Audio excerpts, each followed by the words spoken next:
आपण पाहताय महाधुरळा।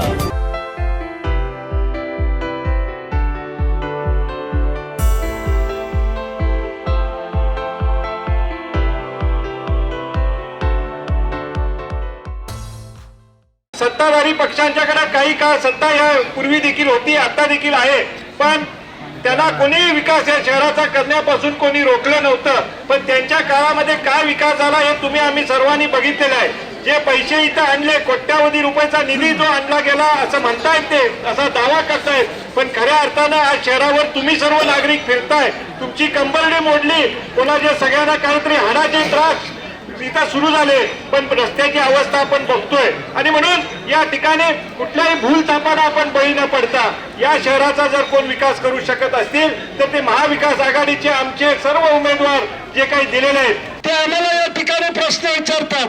आम्ही विरोधक आहे, आम्ही तुम्हाला प्रश्न विचारले पाहिजेत। सत्तेत तुम्ही आहात, तुम्ही प्रश्नाची उत्तरं देणं गरजेचं आहे, आम्ही नाही, आम्ही विरोधक आहोत। आणि म्हणून आम्ही त्यांना प्रश्न केलेले आहेत की 100 कोटीचे रस्ते गेले कुठं,